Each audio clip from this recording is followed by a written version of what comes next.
Welcome to the Dastardly Dingoes podcast, a show that celebrates all things nerdy.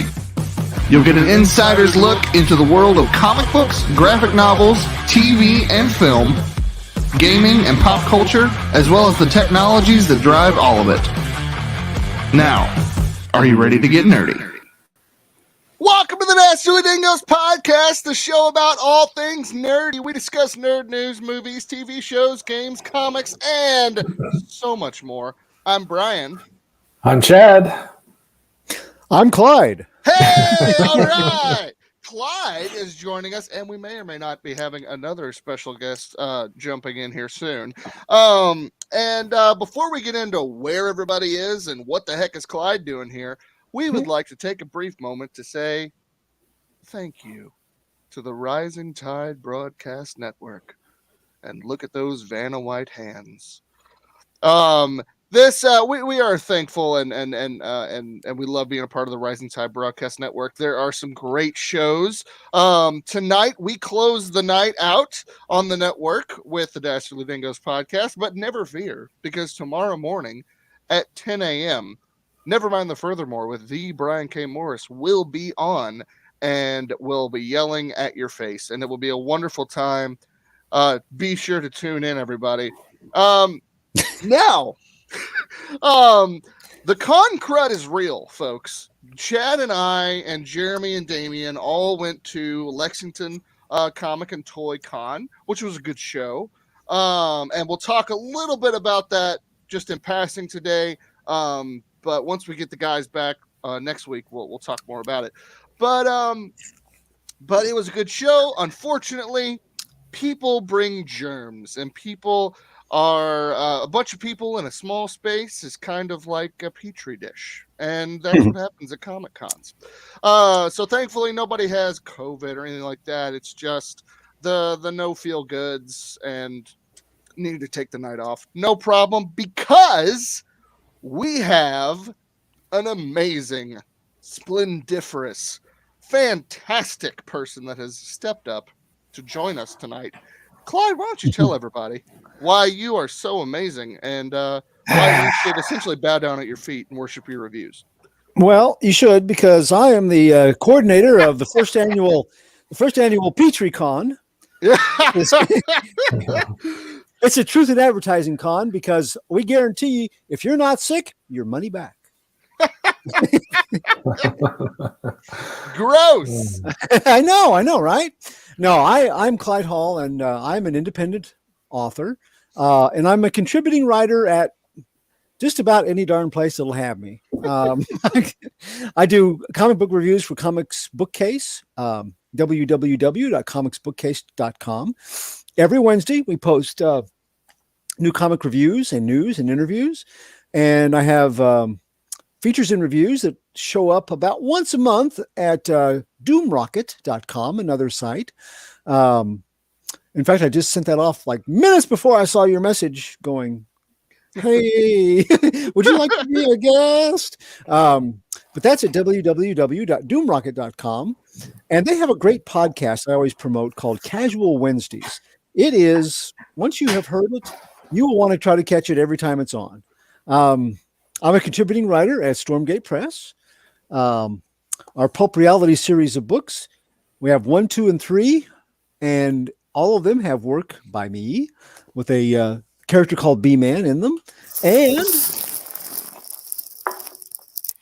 hello.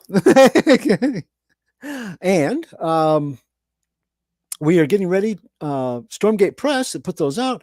We are getting ready to have a cover reveal Friday of a project that I've been connected to for quite a while called Major Marjorie. And it's the first time that I've ever written a pre-existing character trying to carry on her adventures, with the creator looking over our shoulders and letting us play in his sandbox. So really excited about that. I also get to hang out with a lot of the fellas, Brian Rodman, Brian Morris, and Eric Hawkins, Joe D. McPhee on Thursday nights for Comic Book Spectrum, which is part of course, the Rising Tide Broadcast Network. Thank you, Clyde.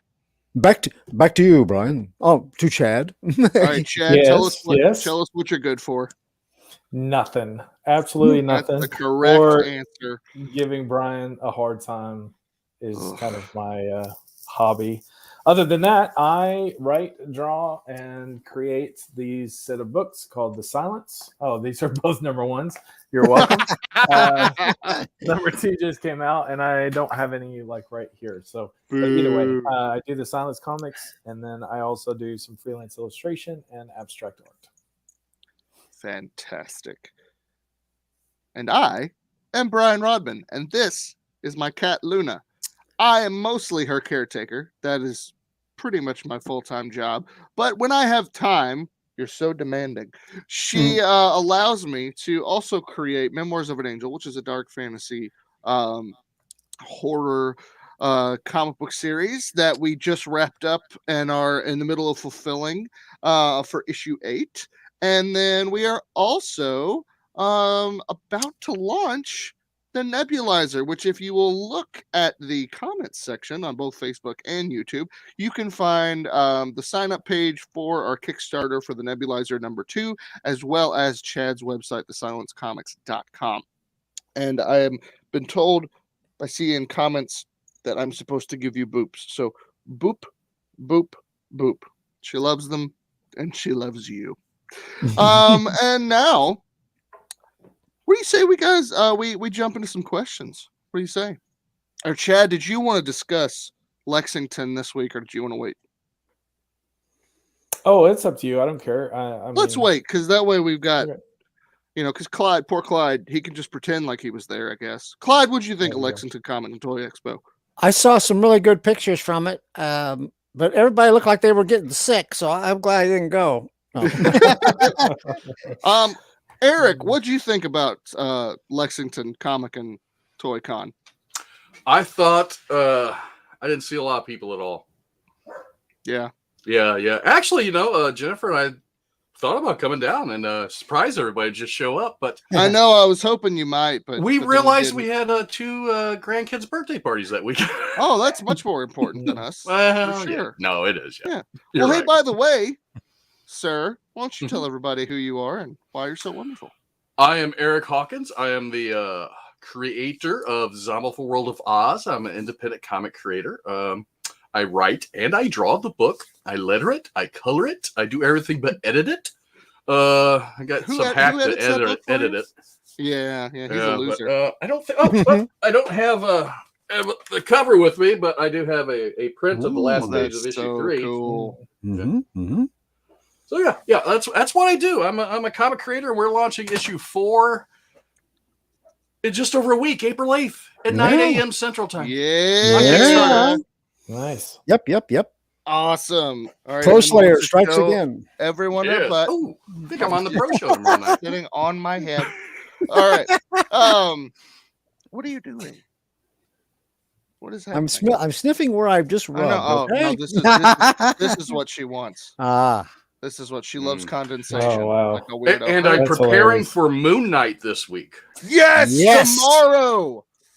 Right? yep. Yep. It's Or tomorrow. tonight at 2 a.m. Well, tonight at 2 a.m. Well, but Eric, you're gonna tune in at 2 a.m., aren't you? No, I got. I do have a day job, so I do have to go to Yeah. bed. Yeah, it's funny because I already know what's gonna happen when I walk into work tomorrow morning. Because I work in a tech shop, and every single person's head's gonna be like programming something and watching. No one's gonna be speaking to each other. We're all gonna be watching Moon Knight and programming cameras. That's exactly what tomorrow morning looks like at my job. But anyway, tonight the main topic is our favorite creators. It's the best of the best, the people that inspired us. So first question of the evening. Chadwick, if you would like to Yes. to start us off here. I Name can your open us up. Name your top 5 creators and why they are your favorites. Okay. I'll go from 5 to 1. I'll build up to the Ooh, number 1. shaking it up. Yeah. The Ooh. suspense right. is killing me. That's right. My number 5 is Mark Silvestri. And, I think there's some obvious reasons why, because of the quality of his drawings. What's with the 5? Yes, 5. I'll tell you why here in a second. he is definitely one of the best artists in the industry. Absolutely, I would no argument there. I love his style. He is very unique. When you see a drawing, you know it's Marc Silvestri, just the way he does it. And he was one of those guys from Image that just had a very different take on how to create comics. And so he's one of those guys that I continue to look to for inspiration. My number 4 is Jeremy Opeña. I think that's how you say his name. He is the artist behind 7 to Eternity. He's on your And- favorites list, and you don't even know how to say his name. How do you Good say his grief. last name? How do you say I his don't know. name? He's not on my favorite list. Oh, okay. Well, either way. So yeah, his way of drawing, I would argue he's better than Marc Silvestri, which is why I put him at 4. And just for his realism, and when you look at the book, it looks like stills from a movie. Like the way he tells the story, it's incredible. Number 3 is Esad Radiq, and I did not grab one of his books, but he did the Thor series, and then he also did Versus, which I talked about on our show before. Mhm. And the same with him. I think he's up there with Opeña as far as they're both the same level of skill. Those two, in my opinion, are the most underrated artists in comic book industry right now. They're just beyond incredible. The way they can tell a story, the way they can just the detail and the realism and all that I love. And the atmosphere, the way they create atmosphere using color and shading is just incredible. My number 2 is Jim Lee. And the reason why he's not the number 1 is because Chad's going to pick I- himself for number 1. That's why. yeah, whatever. My number 1 is actually not a comic book creator, and I left it because I said top 5 creators. So my number 2 is Jim Lee, and the reason why he's not my number 1, I love Jim Lee. He was the guy that really inspired me to get into comic books, like for real, and really practice. He was the first one to really, in my opinion, draw in a realistic way when it comes to comic books, like because a lot of the comic books he came out had a very stylistic look to it, whereas his, you looked at it and was like, that is a superhero, but he looks believable, like, or she looks very believable, whereas a lot of the other artists were, they would use a lot of exaggeration or out of proportion or whatever. He Talking to blew you, my Rob mind. Liefeld. Yeah, exactly. He blew my mind. My only critique of Jim Lee, my only critique is 20 years later, his drawings still look the same. Like it's still the same Superman, the same Batman. You've seen one Jim Lee, you've seen 100. I can't take another Batman of him standing on the edge of a building with rain and the moonlight in the background. It's never read a Batman comic again.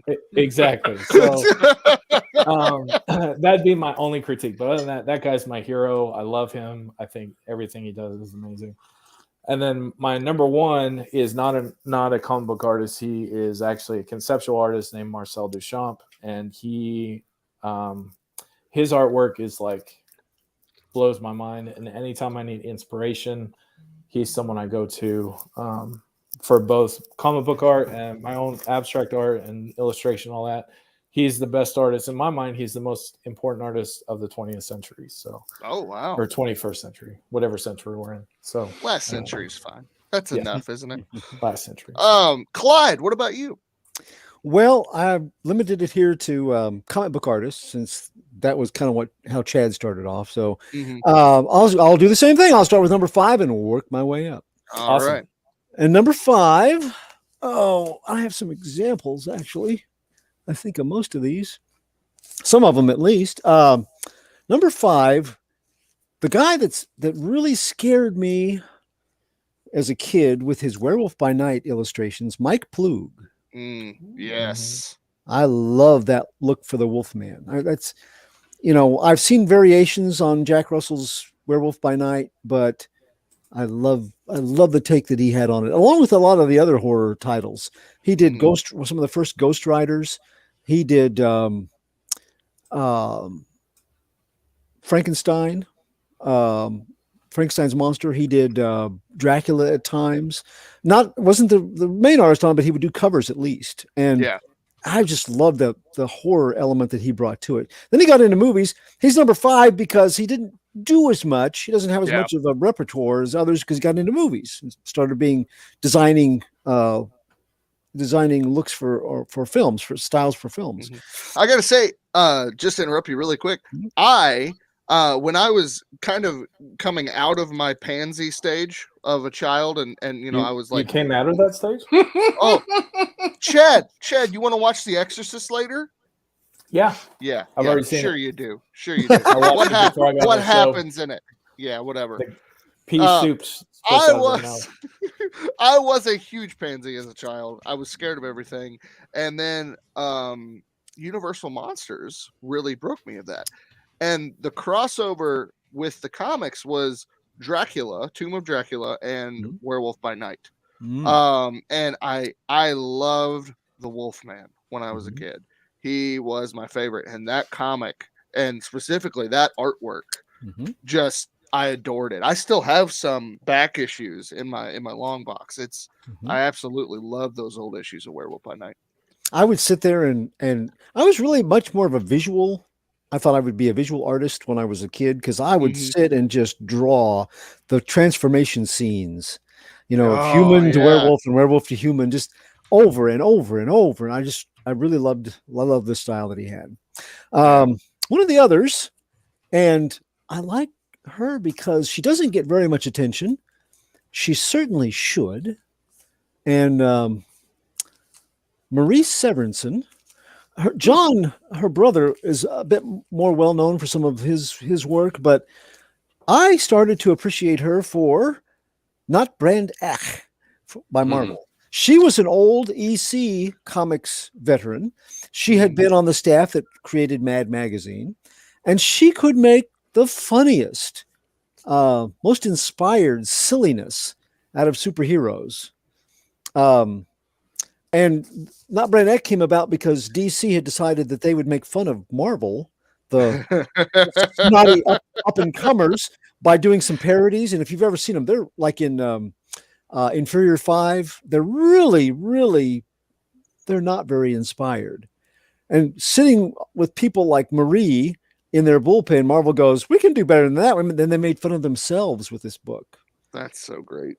And also, in tribute to her, she also did some work on the Hulk, including this cover I found last year. Yeah, so she could do serious stuff too, and I really liked it when she would ink Herb Trimpe's art, and it gave it a real human element to it, a softness that it didn't have otherwise. He could be kind of blocky, I thought, and she would soften the edges, get a good colorist on it, like her, and it would, you could see the difference in the coloration of his nails, where by the finger it was a different color of green than it was on the, she would get into the little details of it. So Marie, I just thought she was, and she's largely unsung. Most people don't say much about her, but Murphy Anderson, he did all of the work for Captain Action, all the packaging. All that stuff is Murphy Anderson. Murphy Anderson also did some of the first Justice Society of America illustrations in the Silver Age. Now, people like to say, Swanderson, Kurt Swan, Murphy Anderson. Yes, they're excellent together. But Murphy Anderson could, with the right colorist doing his work or coloring his own stuff, he could make some really 1960s. He could go toe to toe with Kurt Swan as far as his Superman and illustrations like that. But he would normally do the lesser known characters, which made me really love him. Yeah. Number 2, Bernie Wrightson. Oh, yes. Yeah. Such a good choice. That was as I got out of my kid stage of appreciating horror and into my teenage stage of appreciating horror. Ooh, let's get that full screen. Swamp Thing, yes. With Wrightson's work on that. And he would do stuff like one of my favorite Spectre comics stories had his artwork in it early on. It was just amazing. Until, like Alex Ross, nobody made a specter that looked that devastatingly powerful. And oh gosh, yeah. you know, he would make the folds of the clothes look right. He would make the grime of the swamp. You could actually feel condensation, on your skin if you got into reading one of those Swamp Thing stories, just because of his brilliance in the vision. But the number one guy, the guy that his covers sold me a lot of books, and I've met him. Great guy. Neil Adams. Yeah. Neil Adams, for my childhood, my earlier years, when you wanted a character to look cool, you tag Neil for it. He did those 100-page super spectaculars. And again, he did a lot of the characters that you didn't see every day. He did a lot of covers for Brave and the Bold where you have minor characters. He's the guy that got me interested in the Wildcat character just because he drew him so well. So he had a level of realism that until Alex Ross and some of these others came along more modern, it was so different and looked so, you could reach out and touch these characters. They didn't always look like they had their costumes painted on either. They had, he gave the fabric a texture. Yeah. And so his realism I appreciate. But those are my 5. Cool. Yeah, that was actually when we were at Lexington Comic-Con, I thought normally Neil Adams is there, and he wasn't this time. So I think he's still hiding from COVID, which is very understandable. He's also getting up there in age. He is like yeah. super old now too. So that's true. If I was his age, I wouldn't want to go anywhere either. I'm my age and I don't want to go anywhere. Eric, what are your top 5? Besides me? Of course. No. So I'm going to start off with 2 honorable mentions because I love them as creators, but they don't fall in my top 5. But they're close. And the first one's James O'Barr. Oh, Just because gosh, how he can yeah. tell a story. His art isn't the greatest. It's okay. It's good sometimes. It's very inconsistent all over the place. Yeah. But Yeah. the story and how personal it was, I just love that. The other one, Sam Keith. Oh. Because his art was, when I first saw it, it was so freaking weird to look at. And it grew on me. It really grew on me. And then when he started doing the Max, he's a little twisted in the head. So that grew on me. So those are my honorable mentions. They don't make the top 5, and the top 5 are all artists. Which number 5 is a pair of brothers. Oh. Who have a more famous father, Andy and Adam Kubert. Yeah. I love both of them. Their work on Wolverine, their work on the X-Men, Batman versus Predator. Yeah. That was Andy, I believe. Because I like Adam better. Adam's a better artist, but I like their style, how they, and obviously they learned a lot from their father on how to lay out a page and tell stories. But yeah, those 2 are great. Now my number 4 is Mike Zeck.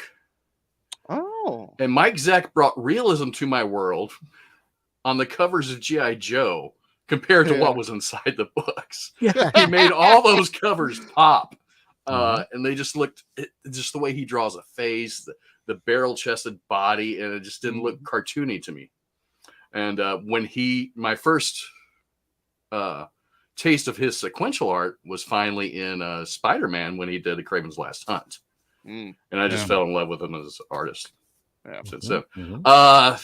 3, is that where I'm at? Yeah. John Romita Jr. Yes. Yeah. Oh, he's so good. Who also has another probably more famous father. Yep. Just don't let him now it's got to be John Romita Jr. Marvel work, not DC. Yeah. I Spider-Man don't know and what happened Daredevil. when he got to DC. I don't know. But when I first he started did really good at Kick-Ass as well. Oh, yes. Yeah. Yes. But he can't draw Superman. He just can't. I don't know what it is. Yeah. Or he just might not care anymore. But when I first started doing the X-Men, I fell in love with his artwork. It is weird as it looks, and I mean, it is not realistic at all. I mean, It's blocky. I love it. Yeah, it's really blocky lines, weird looking eyes, but I loved it. It just fit that book so well at the time, and I just love his work.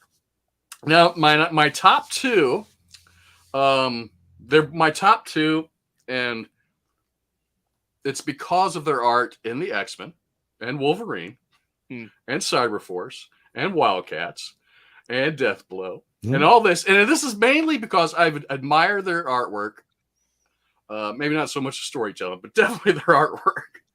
But they are two of the first artists that ever really gave me words of encouragement in person. Oh.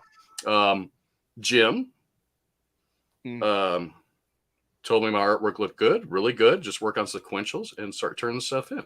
And as he's telling me this, Mark Silvestri sitting next to him, looking over his shoulder, going, Yeah. So that was during the Deathmate tour where they went around to comic shops all over the country. Yeah. But Mark Silvestri is my number 2, and Jim Lee is my number 1. Nice. Nice. Very nice. I would say that sorry, Luna is losing her mind. I would have to say that I have one who is my all-time favorite, which is not a secret. We all know that. Yeah, we all know it's Mike Mignola. 1 through 5. What? Yeah. Who? What Mike guy? Mignola is absolutely my favorite. The writer or the artist? The artist. I was about to definitely differentiate the two. He is not my favorite writer. He is my favorite storyteller / artist. I think my favorite overall in comics is Frank Miller. I fell in love with comics, just the comic book medium, because of him. Sin City did that for me. I loved comics my whole life.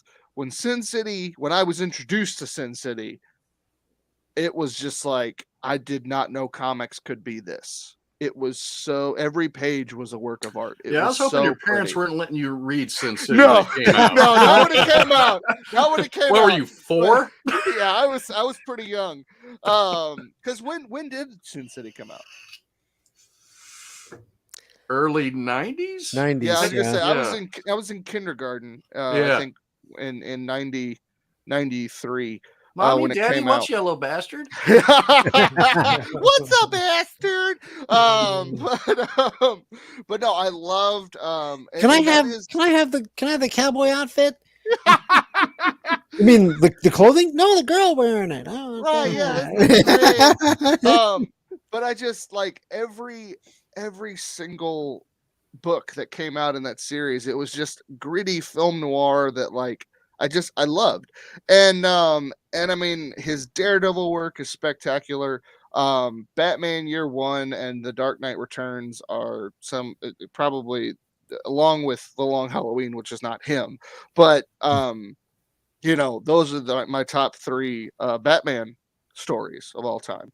And 2 of them he wrote. So I loved his Marvel work. I loved his DC work. I did not love his Superman work. It was terrible.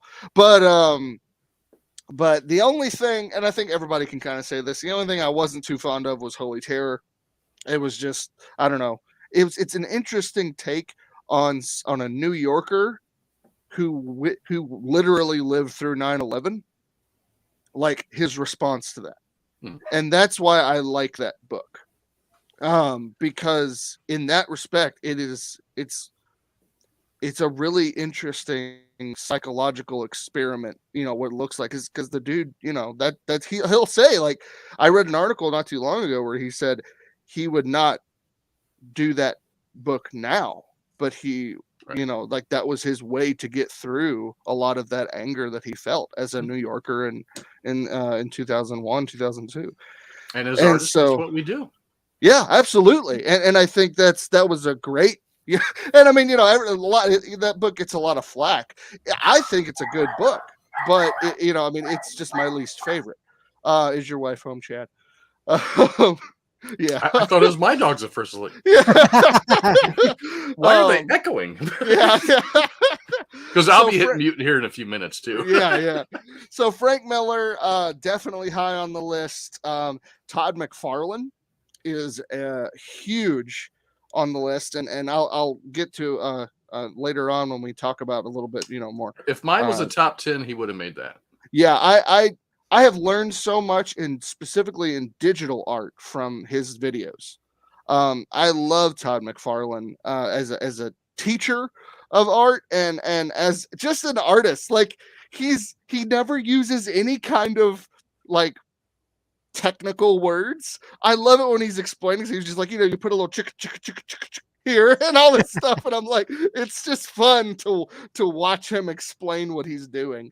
And I would say, other than kind of venturing out of comics, Bruce Timm is another really excellent creator, artist, storyteller, producer, everything. I mean, he brought Batman the Animated Series to life.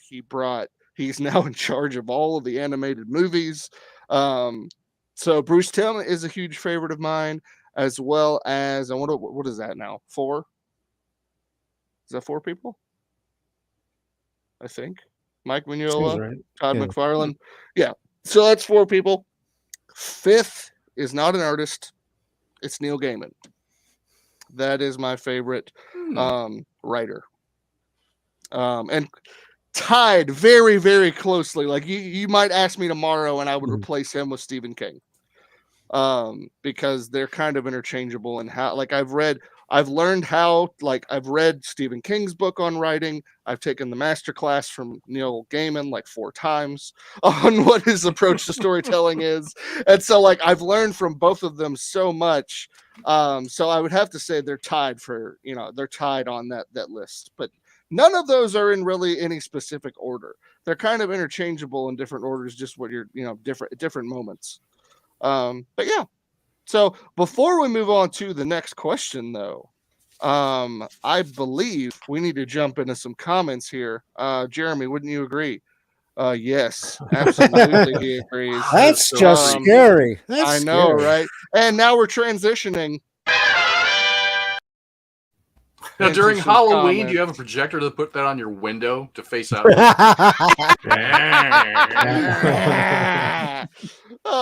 So Donna Carlene was first tonight, of course, and she said she was here 20 minutes before. And we mentioned that you never know who's going to show up on the show tonight, a la these two down here. And once again, just a reminder, you can head to bit.ly/Mighthead and get signed up for the Nebulizer number 2. I'm signed up. Hey, he is. I'm signed up. All I'm right. signed up. Are you really signed up though, Chad? I don't know No. that I believe you. Yeah, I didn't think so. Not really. You jerk. There's the silence.com. You can buy those books, but don't. And John Carly is calling us little teasers. Yes, we are.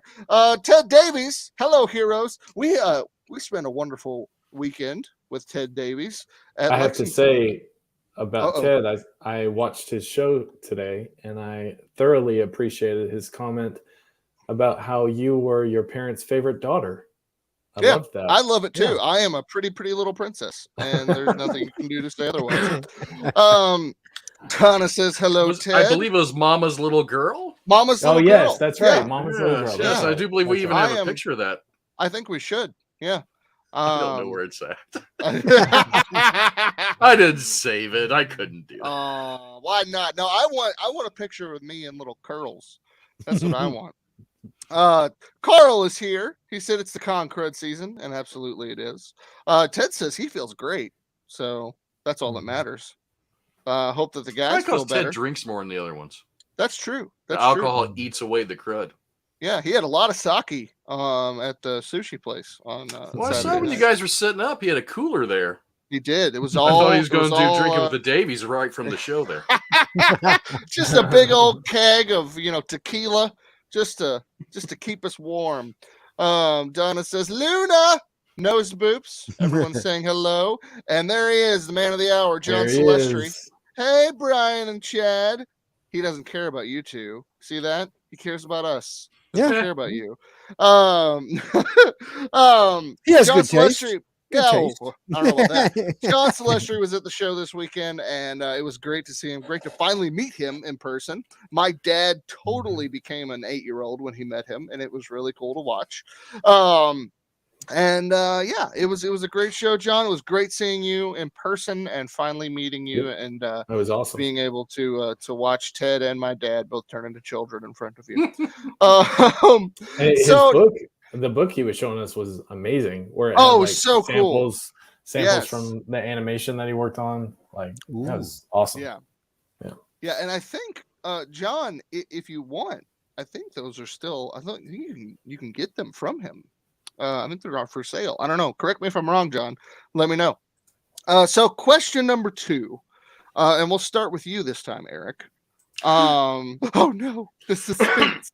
So what are the books, movies, just overall, creations that made you specific, that influenced you specifically in your artwork and in your creation process? Oh, movies. Let's see. Let's start with movies. God, all the Star Wars trilogy, the original trilogy. Yeah. What? Yeah. Yeah. That kind of, made you want to tell a story. Made me want to tell a story. If some hack from California could do it, I could. He's like, wait, this is all it takes? Sign me up. Let's do it. Well, as far as comic books, though, the Uncanny X-Men was a big factor in me wanting to expand and actually do comic books. And then Daredevil, Born Again by Frank Miller. Yeah. And Kraven's Last Hunt. Those are the most inspirational ones I have. G.I. Joe, even though I like the book, it never inspired me to do anything. Except go out in the dirt and play with my Joes. Hey, man, it inspired creativity in the dirt. Yeah. As you know, and a movie I find very inspirational, and I love it, and I love how it's done, was by one of your favorite writers. Oh, yeah. What's that? Yes, Neil Gaiman. Oh. Stardust. I have not read the book, but Yes. gosh, I Oh, love really? that You've never movie. read the book? Yeah, the movie No. is great. The movie is fantastic. It's about as close to Princess Bride as you can get without being Princess Bride. Yes. Yeah. Yeah, that's about it. I mean, those movies that I could think of and comic books that inspired me quite a bit. There wasn't really a lot outside of that other than just enjoying the comic books in general. Mhm. But the Star Wars trilogy, what George Lucas did with his world, and becoming rich off of it when no one else could. Filthy, disgustingly rich. Yes. I just make sure he retained, toy rights and stuff. Right. We're like, yeah, sure, whatever. You go still crap, kid. But yeah, that's about it. Man. All right, cool. Clyde, what about you? Well, one of the first things I can ever remember seeing on TV, black and white TV, was Captain Kangaroo and a guy in a cape flying through the air. So I got to credit the Adventures of Superman with really, that's the reason that I started finding comic books that had that guy on it. Although that was all in color. That was very confusing to a young kid. But I can remember, and I didn't understand it, and I didn't know how in the world a guy could fly through the air like that, but it had my attention. I was about 2 when I saw that. So, and I can still remember seeing, thinking, well, how does he land without Clyde, you weren't that kid that pulled the gun on George Reeves, were you? Nobody living could tie me specifically to that instance. No, this would have been. Thank you for clarifying. We were worried. No. Actually, these were when they were in reruns, but we lived in Chicago for just a little while, and that's the first time I got to see those. So that had a really big impact. And then when they had the New Adventures of Superman later, which was the animated series, again, it was like reinforcement. Those were in color. I didn't see them in color originally, but they were in color, and they were the first time I ever saw the switch that Christopher Reeve made famous of the this is a job for Superman. The Yeah. whole body change was an animated show, you know, Mm. and then all the way up through the Christopher Reeve movie. I mean, it was just a lifelong, but it started there. So I got to credit that. I guess, and I would include Star Wars in there because, you know, I made my mom sit through it twice. I wasn't old enough to drive when A New Hope came out. So she took me, and she never would sit through a movie twice, but it meant so much to see that Death Star blow up again that, you know, she caved, and we stayed to so we got home like 11 o'clock, got to bed by midnight. And for a farm family, that doesn't happen very often. Yeah. It's, you know, up early. So, that was kind of special too. The first time I got to see it was with my mom. Yeah. And that's one of the best memories I've got with her as an older kid. Now, by the same token, when Star Trek was on, my dad said that's a bunch of BS and made me turn it off. Oh, This is a guy and this is first run Star Trek stuff, you know. yeah. I remember seeing the uniforms and going, what is this? I was very young at the time. I was probably like 5 years old. But that was not allowed. Now, other things that were fanciful we could watch. He let me watch The Prisoner, which was like this. It's on my list too, because that's a show that's so warped and weird, especially when you're 6 to 7 years old. And it's like, Yeah. oh, look, there's a guy that can't get off this island because there's this big rover ball that comes after him and sucks him back in. And every time he thinks he's gone, he's back to this island. Yeah. He can't leave. George Orwellian, Weird, The Village. I mean, it's Yeah. just bizarre. So include it, but Star Trek, as we got older and it was canceled in the early 70s, you know, it's still popping up. Mego dolls of Star Trek, Mego toys of Star Trek, AMT models of Star Trek. And I'm like, I want to watch this. My friends a block away have cable because that's where the cable stops. They're going, I've been watching Star Trek every night. It's great. So Clyde's like rappelling down from the roof, looking in the window. so I'm like, fine, you know. And also we're watching all the Batman shows from you know, that old TV show. Great, fine, Nice. and so we moved to a place that was even further away from cable, and I still didn't get it into high school or into junior high. In junior high, the Scholastic Book Club began having the James Blish adaptations. James Blish was he was a science fiction writer in England, and they had given him the contract to adapt all of the episodes into short stories. I read all of them. There's like 12 books. I read all of them before I ever got to see an episode. So, you know, when I talk about being a longtime Trekker or Trekkie or however you want to call it, Yeah. that's why, is because my dad wouldn't let me watch it. It became a thing. I read all the books before I got a chance to see it, and now every time it's on, I will watch it. Yeah. Clyde's like, take that, Dad. Like that. Revenge! Yes. What could be more Klingon than that? Exactly. Exactly. Let's see. The other two things, Night Gallery. Rod Serling's Twilight Zone gets a lot of credit. Night Gallery was a creepy, scary. I got to hide behind my blankets when I watched this, and I'm like 8 years old. Anthology series. It is, I mean, it still plays with your head. There are some episodes of that are just, they are the horror realm excellent equivalents of Twilight Zone. It just didn't last as long, and they're more sporadic. Some of them are played for laughs, more than horror. But when they get into the horror, if you've never seen it, you should watch it. It is a very good examination of a variety of horror, different writers. But he was, you know, he had this gallery of paintings, and each painting represented a story. And he was your guide, and he would intro and outro the displays. Yeah. Something that's not a movie or a film, though. The Phantom paperbacks, written by the first one supposedly by Lee Falk, but I know that they had ghostwriters too. But they adapted a lot of his comic strips into novels. Very pulpish. And I read all those I could get my hands on. And then when I grew up, I got the others that I couldn't get my hands on and read them too. So, so those are my 5 lists of influential fictions. Cool. What about you, Chad?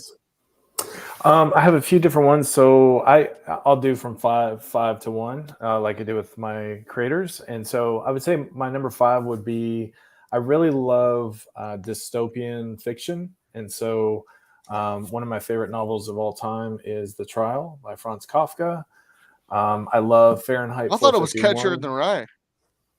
That is a good one, but that is not my favorite. That book is horrible. It is trash. Unless you're, Well, who was it? Mel Gibson from that one movie where you had to pick up a copy. Yeah. Every bookstore you'd go to. Yeah. Conspiracy theory. So yeah, I like that. And then Fahrenheit 451, 1984. I like those kind of novels. The movie Fahrenheit 451 from like in the 1960s. I think it's Francois Truffaut. I can't pronounce his last name, but anyways, it's an amazing movie. Yeah, so that would be my number 5, as well as T.S. Eliot. The Wasteland is amazing book. My number 4 would be 7 to Eternity. Let's see there. Don't ask me. So good. Yeah, don't ask me what it's about because I'm waiting. I pre-ordered the hardcover where all the issues are in, and I'm going to just read through it all in one sitting. So I'm super excited about that. Well, to tell people you don't read comics, you just look at the pretty pictures. I do. Yeah, that is true. Yeah. So Tokyo Ghost is a beautiful book, not only art-wise but story-wise. I've not read all of that either, so don't ask me about that. And then Saga. I'm a big fan of Saga. I'm currently reading through that. So that's my number 4. Number 3 would be anything by Jim Lee, particularly his X-Men #1. When he got on that book, that was huge for me.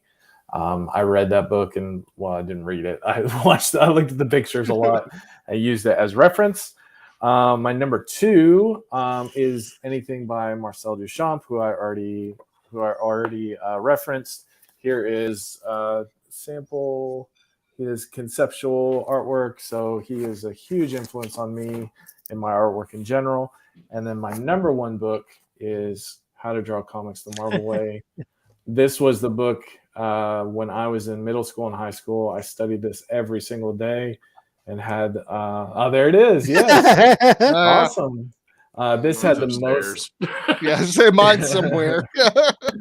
This had the most this had the most impact on as far as me learning how to draw. My favorite section in here is how to draw figures, and that'd probably be the most has the most influence as far as technique. I very much do. I started off doing how they talk about doing like stick figures and then doing cylinders and all that, and then you move to where you're just kind of like scribbling. So I do the scribble method now, and it's based on that book. So huge influence on my life. So nice. I would have to say for me, I again in no real specific order, but just kind of progressively throughout my life. The first movie I remember watching is Batman, Michael Keaton's Batman '89. I remember How old are you again? 35. What year were you born? 86. Yeah, you're old. Driving. Yeah. Yeah. And I loved that movie, and it I think Jennifer said, "Hey, he could be our kid." Dad. Well, I mean, she's watching. I gotta behave now. Yeah, you better. No, but I loved that movie. That then springboarded into the trifecta of Batman the Animated Series, Power Rangers, and Teenage Mutant Ninja Turtles. All three. Now, Power Rangers, right after the Mighty Morphin stuff, I grew out of that. TMNT and Batman, I'm still very much in. I have the Blu-ray collections of all of that stuff now, and I think just through the years, the different iterations of both of those characters and groups of characters really influenced me in big ways. But the one thing that I think really, other than Frank Miller's Sin City, that was specifically like, this is a fascinating way to tell a story. I want to do this. That was that moment. But what really captivated like the inspiration of more of the practical drive to be a comic creator was the Men Without Fear documentary that was on the special features of the Ben Affleck Batman movie. Or Batman movie, the Ben Affleck Daredevil movie.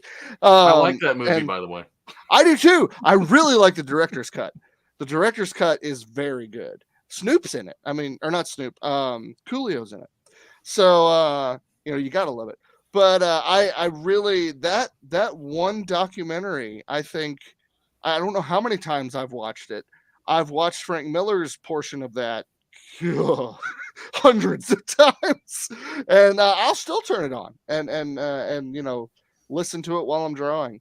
And that is one of the more inspiring things. Other than that, anymore, it's I really dig H.P. Lovecraft quite a bit, and a lot of H.P. Lovecraft, C.S. Lewis, and J.R.R. Tolkien are my favorite dead guys of literature. At least their writings. I love C.S. Lewis and Tolkien as people. H.P. Lovecraft not so much, but he was kind of a jerk. But he's a brilliant writer, and his imagination's insane, or was. He's very dead. But yeah, that's my list of creators. Really quick, let's jump into the comments section again, and oh, sweet. John Celestri says his rough sketch portfolio is on Indiegogo in demand. So head there and look that up. It looked, like Chad said, it looks awesome. I'm definitely getting one. Lissy says Stardust is awesome. It is. It is fantastic. I mean, how can you ever pass up Robert De Niro in a dress? Ted Davies says, Hawkins, you lie. It's Stripper and Blow that hooked you. I believe it. Yeah, it's a potential for hookers and blow. Hookers and blow. 6-year-old Eric Hawkins. That's it. That's my goal in life. And John Celestri now bids you both welcome to the show as well, Clyde and Eric. Carl says, I think that Night Gallery is probably still too much for me. I've seen some of it. I know I've seen some reruns of it, but I need to sit down and actually watch it. Do you know if it's streaming anywhere, Clyde? I'd have to check. I don't know of any. I got the collection. My daughter got it for me for Christmas one year, so I haven't really looked for it, but I should, and I'm not sure. I'll have to check. Yeah, let me know if you find it. Okay. Carl then says James Blish was excellent for the Star Trek novels. Loved his original Trek stories too. And final question, because we're going to do more of a short episode tonight. What creator, dead or alive, would you like to meet? And if you had the chance to have a conversation with that person, what would you ask? We'll start with you, Chad. I'm going to sound like a broken record. That I'm going to say two. One is Jim Lee, and the only thing I would like to say or ask him is just to tell him thank you. Or just tell him that you have that one critique for him. Yeah, I would tell him. No, I would never, ever tell him that. I would just say thank you because of the huge impact he's had on my life and the influence for me to get into comic books. And then, of course, Marcel Duchamp, just to find, he's a fascinating person to me. So I don't know what I would ask. I think it would be one of those things where I would love for him to like evaluate, like just look at my portfolio and stuff and just get his take on it and how to improve and those kind of things. Same with Jim Lee. If I ever had the chance to have a portfolio review by him, that'd be pretty amazing. So, yeah. Well, you, Clyde? C.S. Lewis. Oh, can- he's still mine. So I could ask him, so where have you been here lately? I would love to hear his account of his afterlife. Yeah. And also, I would love to talk to him about Narnia, his favorite Mm. parts. And, that my short answer, he would be at the top of, now if you could pick Jesus Christ, but he's already come back once, so I don't really want That's to. true. Yeah. It's not like And- we want the revolving door for the guy. So I think the next time's gonna be the last time, Clyde. Yeah, I was gonna say see, that's what I mean. This is where- Clyde's the Antichrist. He's gonna... This is where your That's wishes. That's This is Eric's where your creator. wishes get you in trouble. Yeah. So. But yeah, Eric, what that's about you? Wow, it's a hard one, but this is going to seem. I gotta say, Stan Lee. I never got to meet Stan Lee. Yeah. And I would love to have the relationship like Glenn Fleming did with Jack Jack Kirby. Kirby. thank you, Kirby. Come in, just sit down and just talk with him. Not at a comic show, Right, right, or yeah. a shop or something. Just go into his home, sit down, and talk to him about life and comics and Mm. everything. I mean, sure, I've seen tons of interviews, but it'd be totally different. I think it'd be really Yeah. cool. Yeah, I like what you said, Eric, about like getting away from the comic shop or Comic Con. Like this is just like you hanging out with that person. Right. And I like that a lot.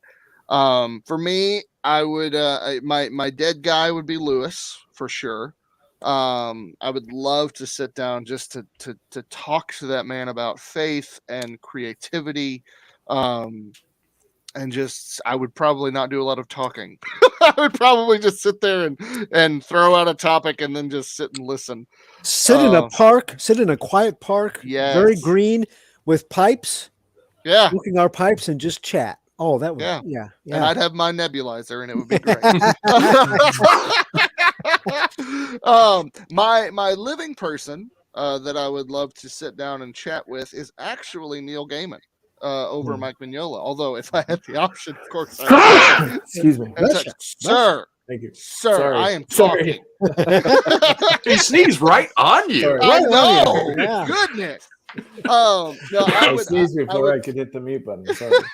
I think just from taking Neil Gaiman's masterclass as many times as I have, I think he and our imaginations work similarly, and I would love to just sit down and talk to him, just to have a conversation about creativity with Neil. So Gaiman. him and Mignola come walking up to you.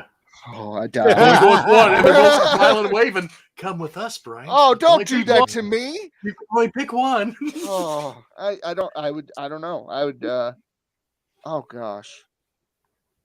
Just because of personality similarities, I feel like I'd have to go with Neil Gaiman. Because I've seen both of them do interviews Mignola enough. would never speak to you again. I know he wouldn't. He'd hate me. No, but that's not fair. I don't want to answer that question. I like don't that know. question. somebody living that I would think would be kind of fun to spend an afternoon talking to. I don't know. I've never seen an interview with him. I don't know. Yeah. But if it was Stephen King, I would be fanboy. I couldn't really Yeah. relate. He's big, but Yeah. Jim Butcher, that could be fun. Yeah. Yeah. Just talking to him, just shooting the breeze. He seems think. like him and Brandon Sanderson both really seem like down to earth, Mhm. interesting guys. But yeah, I think I'd still have to go with Neil Gaiman over Mike Mignola, just to sit down and have a conversation with him, just because I feel like we have similar approaches to storytelling. But yeah, so thanks guys for joining us. These guys came to the rescue when the con crud struck the dingoes. So thank you guys for tuning in to the show. And one final time, we're going to go around the room and tell us who you are, how great you are, and where we can find your work. Hey, Eric Hawkins, Zone for the World of Oz. You can find me on any social media site. And look for me on Kickstarter April 8th at 9 p.m. or 9 a.m. p.m. Ooh. 9 a.m. Central for issue 4 of the Zombie World of Oz. Yes. Clyde Hall. You can find me doing comic book reviews at Comics Bookcase, www.comicsbookcase.com, at doomrocket.com, www.doomrocket.com, and on Thursday nights, as a member of the 1/5 of the pleasure that is Comic Book Spectrum, right here we're on the there Rising too. I Tide. forgot about Yeah, that. yeah. Oh, yeah. You can also find some of my writing in Stormgate Press's publications, including Pulp Reality 1, 2, and 3, and coming B-Man soon. rules. B-Man, yes. Soon to be joined with the adventures of Major Marjorie in a new Stormgate Press adventure that's going to have its cover reveal on Friday. Yes. Nice. Can't wait. And I'm Chad Nuss, the creator, artist, And that's writer. enough of that. I'm Shut Brian up. Rodman. I hate you. And you can find all my work at brianrodman.com. And thank you guys so much for watching tonight. And okay, fine. Whatever. So, creator, artist, author of The Silence. Issue number 3 will be out in about 5 years.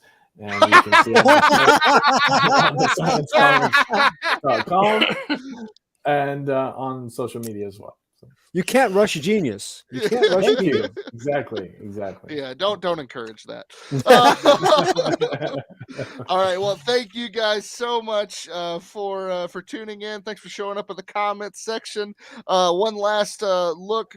Ted Davies says George Perez was the most amazing person when I met him. Yeah. So fortunate to have talked for him to talk to me about life and comics. Gosh, that would have been a great experience. Carl says, good one, guys.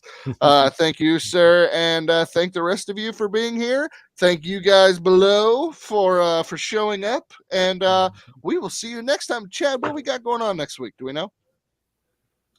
No, What I topic don't know we what doing? next week is. The mystery episode. Mystery I like episode, it. yeah. Fantastic. Yeah, I don't know. Sorry. All right, I'm sure we'll talk about something amazing and life-changing. But as Moon Knight. always, Moon Knight. We're Moon definitely Knight. talking about Moon Knight because I can't wait. Tomorrow. Oh, yeah. Tomorrow. It's going to be amazing.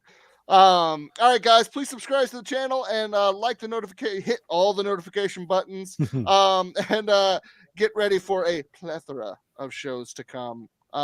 Of great discussion, creator interviews, movie reviews, and more. And as always, kids, have fun, be safe, and don't do drugs. And if you do, be sure to call Chad. Have a good night, everybody.